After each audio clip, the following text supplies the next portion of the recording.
जय श्री राम।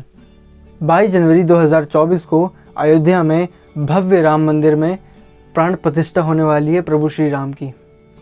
लेकिन एक सेकेंड, प्राण प्रतिष्ठा क्या होती है? प्राण प्रतिष्ठा का महत्व क्या होता है और इसकी मंत्र पूजा क्या होती है? ये सब बातें मैं आपको इस वीडियो में बताने वाला हूँ। 22 जनवरी को अयोध्या राम मंदिर की प्राण प्रतिष्ठा की जाएगी। इसके लिए 2 मंडप और 9 हवनों का निर्माण किया जा रहा है। देश के भिन्न हिस्से से 121 ब्राह्मण पूजा करने के लिए शामिल हो रहे हैं। सनातन धर्म में प्राण प्रतिष्ठा के बहुत ज़्यादा महत्व हैं। तो आइए जानते हैं कि प्राण प्रतिष्ठा के इतने महत्व क्यों हैं। मूर्ति स्थापना के समय प्राण प्रतिष्ठा की जाती है। किसी भी मूर्ति की स्थापना के समय प्रतिमा को जीवित करने की विधि को प्राण प्रतिष्ठा कहा जाता है। प्राण प्रतिष्ठा ये 2 अक्षरों से मिलकर एक अक्षर बना हुआ है। प्राण मतलब होता है जीवन शक्ति और प्रतिष्ठा मतलब होता है स्थापना। मतलब मूर्ति की स्थापना के समय प्राण प्रतिष्ठा की जाती है। ऐसे में प्राण प्रतिष्ठा का अर्थ है जीवन शक्ति की स्थापना करना और देवताओं को जीवन में लाना।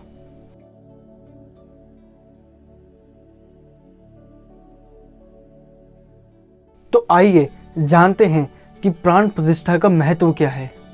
मंदिरों में जब मूर्तियां लाई जाती हैं तब वो केवल एक पत्थर की होती हैं।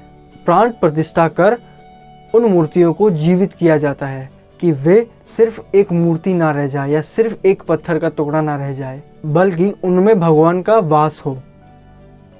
प्राण प्रतिष्ठा के बिना कोई भी मूर्ति मंदिर में स्थापित नहीं की जाती है। प्राण प्रतिष्ठा के लिए देवी या देवता या उनकी अलौकिक शक्तियों का आह्वान किया जाता है कि आइए उन मूर्तियों में विराजिए। इसके बाद वो मूर्तियां जीवित मंदिरों में स्थापित की जाती हैं।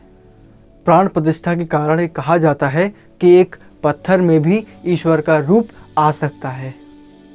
और यह भी कहा जाता है कि प्रतिष्ठित किए जाने के बाद खुद भगवान उस मूर्ति में उपस्थित होते हैं। हालांकि प्राण प्रतिष्ठा के लिए सही तिथि और सही मुहूर्त का होना अनिवार्य होता है। बिना मुहूर्त के प्राण प्रतिष्ठा करने से शुभ फल नहीं मिलता है। तो आइए अब हम जानते हैं प्राण प्रतिष्ठा की सही विधि क्या होती है।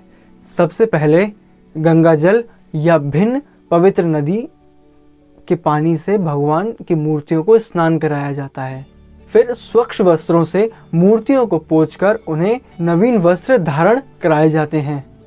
इसके बाद प्रतिमा को स्वच्छ व साफ स्थान पर विराजित किया जाता है और फिर चंदन का लेप लगाकर श्रृंगार भी किया जाता है। फिर बीज मंत्र का पाठ कर प्राण प्रतिष्ठा शुरू व आरंभ की जाती है। इस समय मंत्रों के उपचार से और विधि विधान से भगवान की पूजा की जाती है।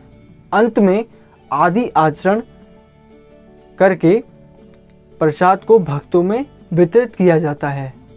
अब आता है मंत्र पूजन।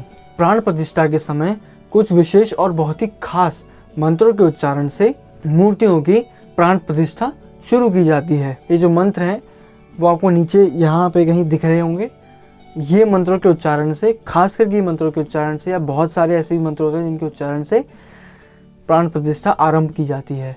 प्राण प्रतिष्ठा के बाद मूर्ति रूप में उपस्थित देवी देवता की पूजा विधि विधान से की जाती है और धार्मिक अनुष्ठान और मंत्रों का जाप किया जाता है। तो आइए अब हम जानते हैं कि अयोध्या में प्राण प्रतिष्ठा का कार्यक्रम किस तरीके से पूर्ण होने वाला है।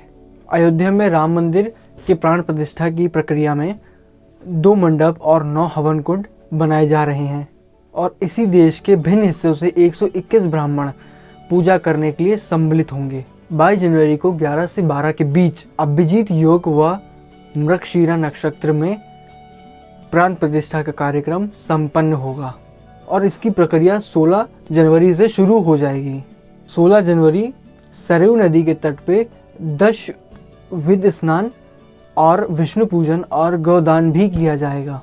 17 फरवरी को जल यात्रा, कलश यात्रा और मूर्ति को पूरे नगर भर में घुमाया जाएगा और फिर 18 जनवरी से प्राण प्रतिष्ठा के लिए पूजा पाठ और विधि विधान शुरू हो जाएगी।